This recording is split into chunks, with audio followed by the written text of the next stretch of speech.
So, hi Axel. It's a great honor to be talking to you. How are you doing today? I'm great. I'm very busy doing interview after interview, but I'm feeling great. I'm feeling fine. I have a great record out, or soon it will be out, sorry. And I love it, and I love everybody. You rule. Yeah, Resident Symbol is a great album. It's your 22nd studio album. That's something, 22nd studio album. We released Yeah. on the 14th of June. What can you reveal to your fans about this album?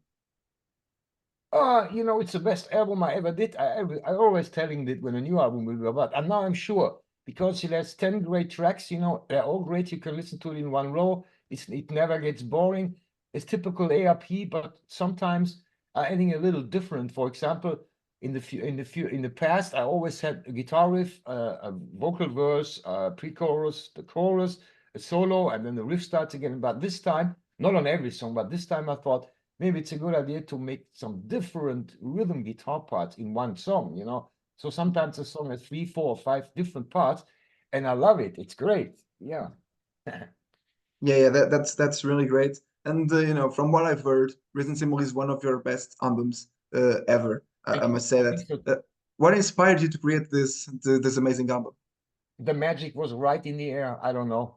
Because I listened to a lot of to the 70s band like Led Zeppelin and stuff, Mhm. and all I got all the influences from the 70s, but this time it's a little more Oriental Arabic sounding sometimes in the Yeah. melodies and stuff, and in the arrangements. So I'm proud of it. I love it. Yeah, as I said. Yeah, and that Arabic flair that you were talking about. I think that unlike your last albums that were more D-oriented, like sound-wise, these ones sound more like Rainbow and Led Zeppelin. Was this That's right. something? Was this something that you wanted to do, or it just simply happened?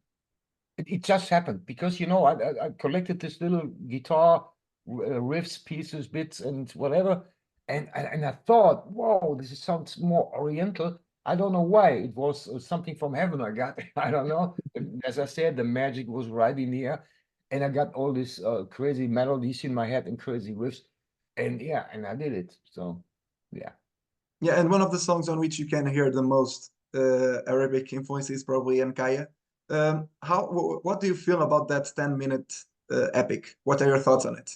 I love it because I Yeah. think that's one song Led Zeppelin forgot to write. Mhm. I'm sure when Jimmy Page and Robert Plant will hear it, they say, "Well, this is our song." No, no, it's not our song, but it sounds like us. Well, not because my guitar sounds much different from Jimmy Page guitar, sure, but the vibe, the feeling is there definitely. And Ankaya is about it's a fictional city which doesn't exist. I created by myself.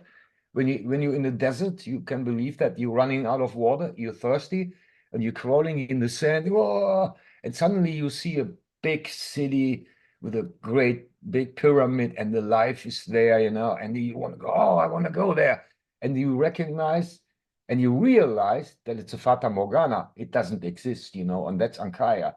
You're there, and then you say, "Oh, it's not there." So where they have to leave Ankara again because the town or the city doesn't exist. So anyway, enough talking about that shit. What? No. Yeah, and so the pyramid we can see on the cover of the album is from Ankaya. Yeah, sure. Yeah. Yeah, great. And you were just saying that this album is a lot influenced by Led Zeppelin. That's not the only Led Zeppelin reference. Of course, you have the cover of Immigrant Song on this album. What compelled you to cover that song? Oh, yes, it's my Jesus, Maria, and the Holy Ghost. This I always loved this track done by Led Zeppelin. Like it came out in 1972, and I thought Immigrant Song, I always loved it, and it followed me all the years. And I said to myself, one day I have to do a cover version of it. But it never felt right in the past, because I didn't have the idea to make it longer because the original only, I think, is 2 minutes, 40 minutes long or whatever, without any guitar solo. And I said, and now I got this inspiration, this Oriental inspiration. And I said, now it's time to do the cover version of it. I got the intro with the Wawa thing. It's totally different from the original. It had nothing to do with the original. I added it. And sure, I added a guitar solo in the middle. It's a very slow, emotional one. And I thought it was the right time. I think we did a great job. Johnny told me, Axel, I have to tell you the truth. You really want to do cover version of Immigrant Song. I don't like this song. I said, Johnny, listen to our version. You know, we created that one. And after that, they said, no, I love the song. It's great. Yeah. Yeah, and Johnny did a great job on it as well. Yeah, sure. Definitely. Yes. He's one of the greatest singers I ever met, and he is. And the problem is he knows that. I know it. You got to be confident to do what he does. Um, I also saw that Bobby Rondinelli was also part of that composition process or that arrangement process for Immigrant Song. What exactly were his ideas? What exactly did he do on that arrangements? He wasn't part of the arrangement, I'm afraid. He wasn't part of it. But I played the song to him with a new arrangement, and he said, "Whoa, that's great. Yeah, I know exactly what you want me to play there, baby." And he started hitting the beat and I said, "Perfect, perfect, bro, perfect." You know, Bobby, he's a very professional musician. He's one of the nicest guys I ever met, you know. He's absolutely good. We're on the same musical level, you could say. He likes the same music that I like, you know. Yeah, it's Yeah, very easy to work with him that way because he knows what I think and I know what he's thinking. So great. Yeah. yeah, that's very good. And maybe that's also the reason why your lineup has been so stable for so many years now. I mean, it's the perfect combo for you, right? Yes, I forced them with big money, you know. No, I'm kidding. The real secret behind us is, you know, we don't see each other very often. You know, when you're playing in a band, maybe where everybody lives in the same city or the same town, you see each other 3 or 4 times a week going for rehearsal. After a while, it gets boring. You know, one said, "Ah, I don't feel like rehearsal today." Yeah, but you have to, you know, whatever. And now we only see each other every few months for rehearsal, for the recording, and that's great. We're a big family, you know. Every time we get together, we're telling jokes or what happened to you, what happened to you, and we have so much fun. It's great. I love it. I love them all. They're all my brothers, Yeah, and that's the way it should be. older Now, and younger brothers. The brothers from another mother or whatever. Yeah, yeah, and from another country as well. right. Yeah. Yeah. Now going back to Rhythm Symbol, how was your composition process to this album? Did you change anything from your previous? No, no. I always did it like I did before. You know, I'm always collecting ideas. When I play the guitar, for example, suddenly a riff comes to my mind. I always have my cell phone with me. There's a voice recorder on it. I record this bit. You know, later on, I listen to all these little bits, pieces, snippets, however you call it, and put it together and make real songs out of it. So it doesn't change from the last albums. No. Yeah, that's a great process. Yeah. One of my favorite tracks on this album is Forever Strong. I mean, it's one must be one of your heaviest songs ever, fast-paced songs ever. What Yes. inspired you to create such a pounding track? I don't know. I don't know. You know, I listen much to Metallica, the last album, Lux Eterna, Yeah. and I stole the arrangement of the beginning, you know, but don't tell anybody. No, I listened to it. Wow, it's a fucking great song. I love it, you know, the whole song, and it was in my mind and in my head. And then I created the riff and the chorus. I said, wow, this definitely needs double bass on it, you know. This has to be a really, really strong opener. And I mean, the melody of the chorus is sometimes, I mean, it's heavy, but it sticks in the head. You can sing with it. Yeah. And you can raise the fist in your hand, you can scream to it. And that's great. And that's what I like about the track, you know. It's so much energy and fun. Yeah. Yeah, that's true. And you know, I always find that the verse is very rainbow, like you know, from that Dio era. I That's really, right.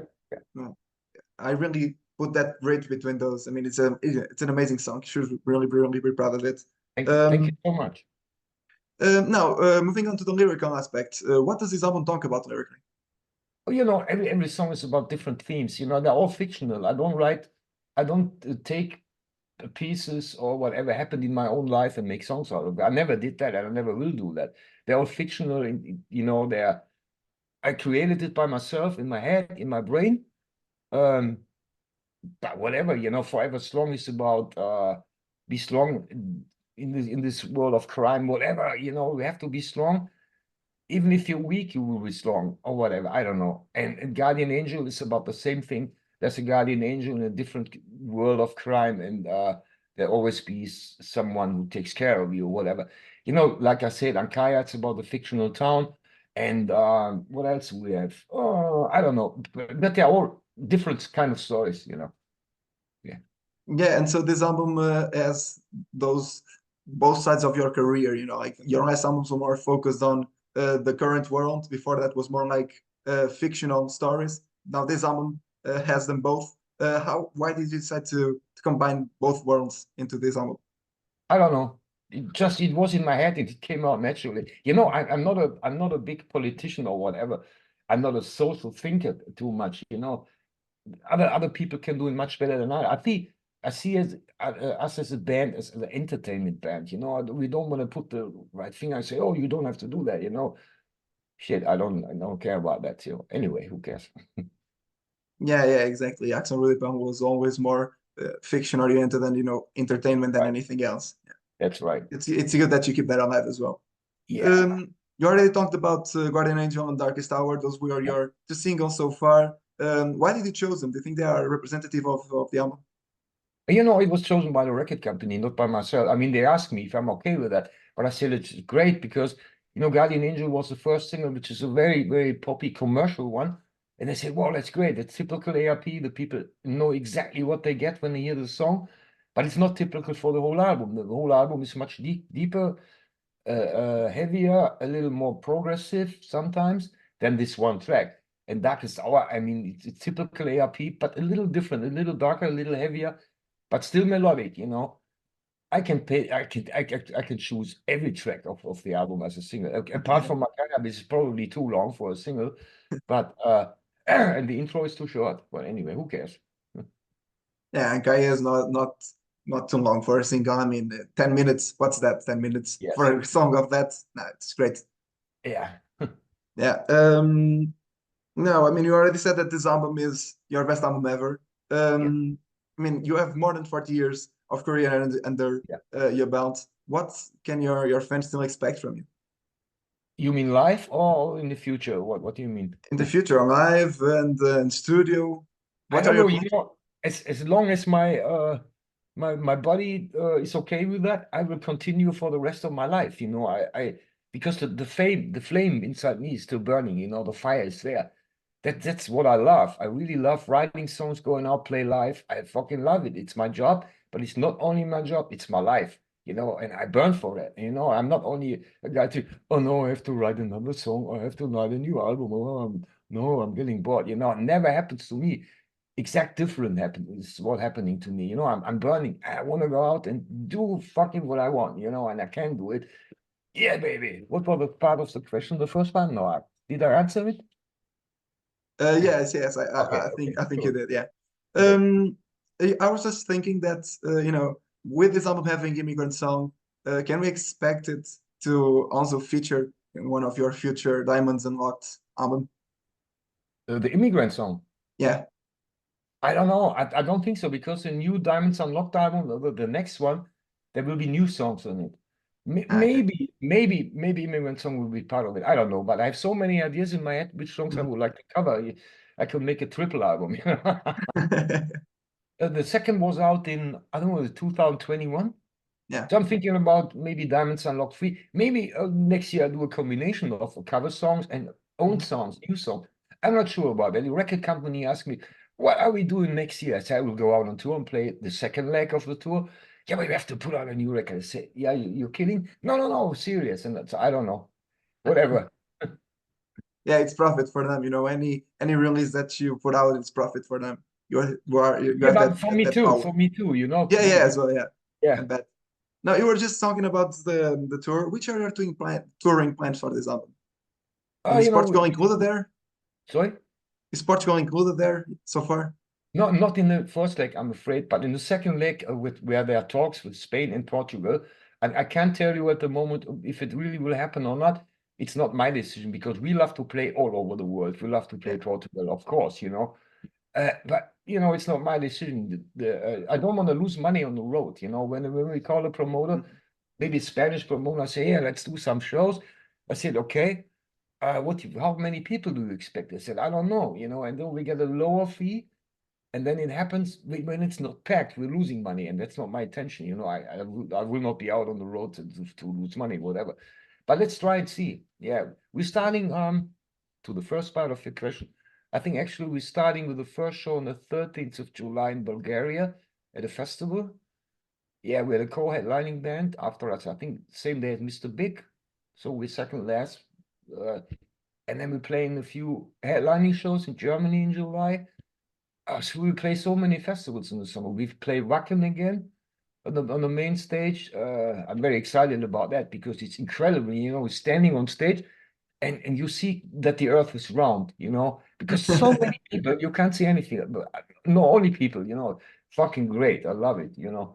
And then we're doing a headlining tour in October, the complete October, from I think from 4th or 6th of October until the end. Then we're doing a break, a 3-4 month break, where I probably write some more stuff, writing songs, and then we're back on the road till February and April next year, and probably it will be including Portugal and Spain, but I'm not sure about that. Yeah. Yeah, that would be great. And you know, if the chance comes, I know that you don't like to lose money on the road, but you know, if the chance comes, I'd love to see you here and talk to you personally. Yeah, That we that love would to be play live, you know, we love to play all over the world, you know. yeah, and I Yeah. can see that you are still very energetic and Oh yeah, aiming to I go to the am. road again. Yeah, Yes. yeah, that's great. You know, just before I let you go, is you never really played in Portugal before, I think. No, Um, unfortunately not, no. yeah, so is there any fun story from you know other concerts that you know you can share? Fun stories. It's Yeah, always fun. fun. But really funny stories. You know, there was one thing we played. This was way before the war. We played, I think, 2019. It was before Corona, before COVID. We played in Russia, in Moscow, and there was one. We played a full show, and one day before, we were invited at the Kremlin Palace, and there was a restaurant in the hotel at the top. I think it was 12th or 11th roof. I don't know, or 13th, 14th roof. I don't know. And after this TV show, there was some famous guy like Chris, you know Chris de Burgh, Yeah. Irish singer, and Michael Bolton was there. And you know what happened? We walked afterwards. We didn't get any food at the Kremlin Palace because they say you have to eat at the hotel. We got a big money, whatever. So we ate at the hotel, and we sat on the table. And then Michael Bolton passed around. He said, "Hey, you survived the Kremlin too." I said, "Yeah, we're lucky." Anyway, but in the when I went to the restaurant, there was an elevator. There were 4, 5, or 6 different elevators in the hotel, and only one of them went to the last floor to the restaurant. And I was running around like crazy to find out which elevator goes up to the restaurant. And I went in there, and then there was Chris de Burgh and 2 or 3 ladies company, you know.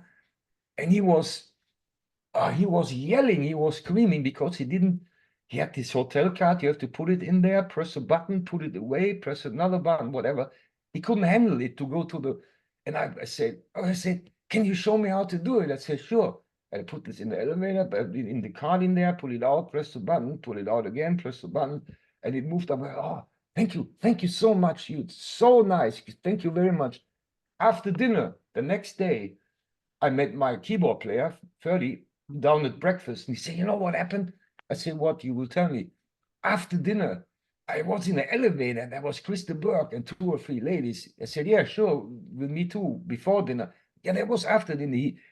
He couldn't make it happen that the elevator goes down. He's too stuck. So the same shit again, you know what? Anyway, who cares? Yeah, yeah, Yeah, yeah, man. It's those moments that keep yeah, you going. Yeah. yeah. Um, well, Axel, I think that's it. Thank you so much. Would you Okay. like to send any message to your Portuguese fans? Yeah, I love you all. I love you. I hope you love our new album as much as we do. Johnny told me after the recording, after hearing the mix, he said, "Axel, this is be our best album since I'm part of the band." I said, "Johnny, I agree." He even likes it more than Oceans of Time, the first one. I said, "Yeah, baby."